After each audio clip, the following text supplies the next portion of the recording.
ಉಪ್ಪಿನಂಗಡಿಯ ನಟ್ಟಿಬೈಲು ಶ್ರೀರಾಮ ಶಾಲೆಯಲ್ಲಿ ರಾಷ್ಟ್ರೀಯ ಭಾವೈಕ್ಯತಾ ದಿನಾಚರಣೆ ಅಂಗವಾಗಿ ಭಾವೈಕ್ಯತಾ ಪ್ರಮಾಣ ವಚನ ಬೋಧಿಸಲಾಯಿತು. ಕಾರ್ಯಕ್ರಮವನ್ನು ಪ್ರಾಂತ ಜಿಲ್ಲಾ ವಲಯ ಉಪಾಧ್ಯಕ್ಷರಾಗಿರುವ ಜೆಎಫ್ಪಿ ಹೇಮಲತಾ ಪ್ರದೀಪ್ ಅವರು ದೀಪ ಬೆಳಗಿಸಿ ಉದ್ಘಾಟಿಸಿದರು. ಶ್ರೀರಾಮ ಪ್ರೌಢಶಾಲೆಯ ರಘುರಾಮ್ ಭಟ್ ಅವರು ವಿದ್ಯಾರ್ಥಿಗಳಿಗೆ ರಾಷ್ಟ್ರೀಯ ಭಾವೈಕ್ಯತೆಯ ಬಗ್ಗೆ ಮಾಹಿತಿಯನ್ನು ನೀಡಿದರು. ಬಳಿಕ ಹೇಮಲತಾ ಪ್ರದೀಪ್ ಅವರು ಪ್ರಮಾಣ ವಚನವನ್ನು ಬೋಧಿಸಿದರು. ಈ ಸಂದರ್ಭದಲ್ಲಿ ಜೆಸಿಐ ನೆಕ್ಕಿಲಾಡಿ ಘಟಕದ ಅಧ್ಯಕ್ಷರಾಗಿರುವ ಜೆಸಿ ವಾಣಿ ರಾಜೇಶ್, ಜೆಸಿಐ ನೆಕ್ಕಿಲಾಡಿ ಘಟಕದ ಪೂರ್ವಾಧ್ಯಕ್ಷರಾದ ಜೆಸಿ ವಿನಿತ್ ಶಗ್ರಿತಾಯ, ಜೆಸಿ ಅಮಿತ್ ಹರೀಶ್ ಸೇರಿದಂತೆ ಅನೇಕರು ಉಪಸ್ಥಿತರಿದ್ದರು.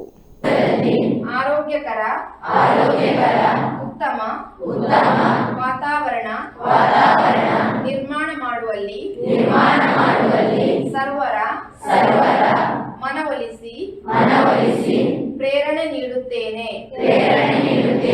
ನನಗೆ ನನ್ನ ಕುಟುಂಬಕ್ಕೆ ಹಾಗೂ ನನ್ನ ದೇಶಕ್ಕೆ ಗೌರವ ತರುವ ತತ್ವಗಳನ್ನು ಆಧರಿಸುತ್ತೇನೆ.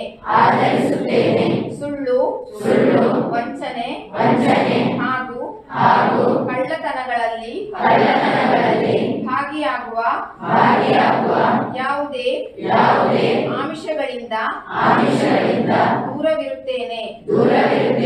ಪ್ರಾಮಾಣಿಕ ವೈಯಕ್ತಿಕ ಐಕ್ಯತೆ ಇತರರಿಗೆ ಗೌರವ ನೀಡುವ ಜವಾಬ್ದಾರಿಯನ್ನು ಜೀವನದುದ್ದಕ್ಕೂ ಪಾಲಿಸುತ್ತೇನೆಂದು